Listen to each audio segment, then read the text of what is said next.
Hello everyone and welcome to another very nice game from the semifinals of the MrDodgy Invitational, of the prestigious one nonetheless, 2.0. It's Daniil Dubov versus Anish Giri, and this is one of the games that was played. It was an extremely tight match, and let's just check it out. So Daniil has the white pieces and he opens with d4. We have knight to f6 by Anish, c4 g6, knight to c3, and the d5. We have the Gruenfeld defense, and they go for the I don't know if it's called the traditional line, but it's the most often played line. So captures, e4, knight captures, b captures, and now bishop to g7. So this is pretty much standard. We have knight to f3 and now c5, striking in the center. We have bishop to b5 check, knight to c6, and now rook to b1. So nothing new here. This has all been played before. We have castles by Anish and now d5, attacking this knight here. And now there are some moves that you can play here, some moves that you can't.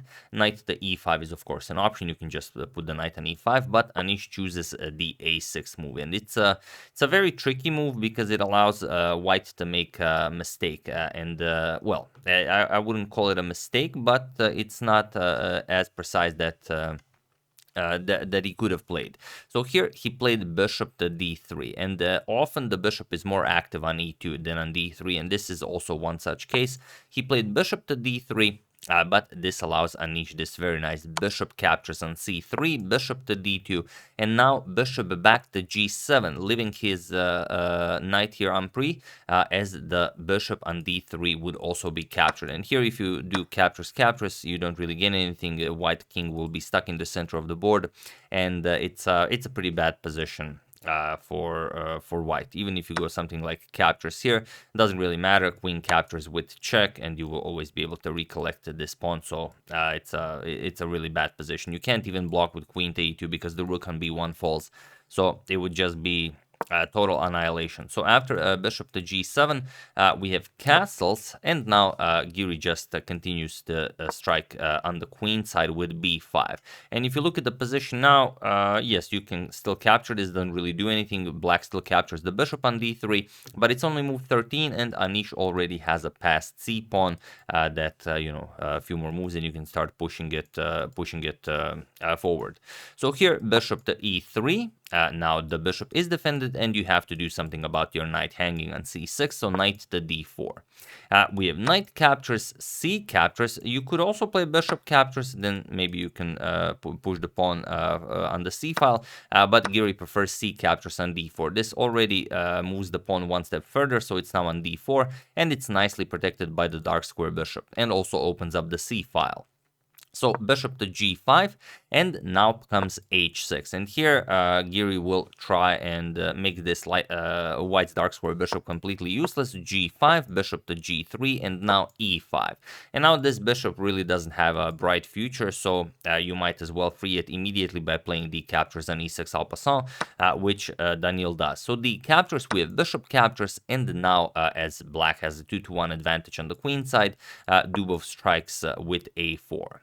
And you don't really want to capture, then queen captures, and that's not something you're looking forward to.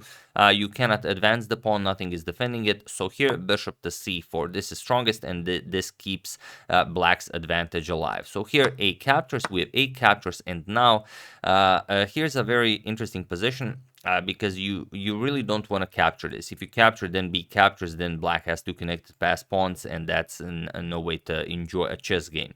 So here there are some moves that are good, like rook to c1, but there are some that are not as good, like queen to e2 that Dubov played. So here, feel free to pause the video and try to take advantage of this queen to e2 move while I give you a couple of seconds.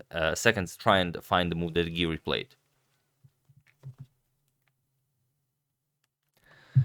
So for those of you who were able to do it, congratulations on finding this not so easy to find move. And for those of you who just want to enjoy the show, it's rook to a2. grabbing a lot of space with this rook here. It comes with tempo as the queen is under attack, and now you have to waste a move with white, and then it's again black with with a very forcing move. So here Daniil played queen back to d1, and now rook to a3, now threatening to win the bishop here, and there really isn't a good square for your bishop. For example, if you just move the bishop, we can play d3, we attack the bishop, and after you move it somewhere, we can play d2, attack the rook here with a nice discovery. Also, d1 square is covered, so you can't really move the rook, and the black just wins the game. So here, bishop has to be captured. Daniil captures it. We have b captures. Now Giri with the two connected pass pawns, and rook to b4. He goes after the c4 pawn. We have rook to c3, defending the c4 pawn, and now queen to a4. Dubov adds another attacker to the c4 pawn, and Giri adds another defender. And at some point, when the moment is just right, he will start pushing those pass pawns. So we have bishop to d6, attacking the rook here, there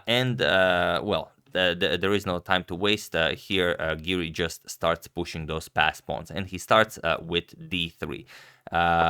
So what do you do here? You could capture the rook, or you could try something else. Not capturing the rook might not be if black offered it and you really don't have a better move, you might as well capture it. You don't have to do it. The bishop is still a very good defending piece. You could always play something like e5. The bishop will be very nicely placed on d6. Also, it keeps an eye on the b6 square, so rook to b8 in some lines also might be a possibility. But he grabs it right away. We have bishop captures and rook to b5 now, as the rook was under attack on b4. And now, as the bishop covers all of these squares, rook to a3. So rook to a3, now the queen has to move, queen back to d1, and now c3. As time is of the essence, Anish sacrifices the d3 pawn, and now the c2 pawn will be extremely strong. So queen captures, we have c2, and now queen to d2. Both the rook and the queen guard the queening square now, but now comes queen to c4. Extremely strong, attacking the rook here. And what do you play here? Well, here rook to b8 was played, but now, as the title suggests, find out if you are cool. Pause the video and try to find the coolest winning move while I give you a couple of seconds. So for those of you who were able to do it, congratulations on finding rook to c3, because this is also winning, or rook to d3. But if you found queen captures on f1, which is the coolest move, then really congratulations. So queen captures on f1, that's the good stuff. We temporarily sacrifice the queen. Only one good move for white, king cap, not good, only one move for white available. And now, of course, rook to a1 with check. Now adding a defender to the queening square, king to e2, and now c1 queen. And now black is just up a bishop. There's really not much you can do here. Rook to d8 was played, trying to hold on to this because, okay, you are up a pawn, so maybe you can, grab a draw. It's a blitz game with no seconds increment, so maybe it's possible. But Anish finds the quickest way to victory. Queen f1 check, king to e3, rook to a3 check. We have king to d4, and here queen to b5. And it was in this position on move 38 that Daniil Dubov resigned the game, as there is nothing more to be done here. They still both had over a minute on the clock, but it doesn't really matter. The rook completely cuts off the white king from going down. The queen is nicely placed here, controlling all of these squares. There's really nothing to do. Bishop to g7 check is coming, and that's it.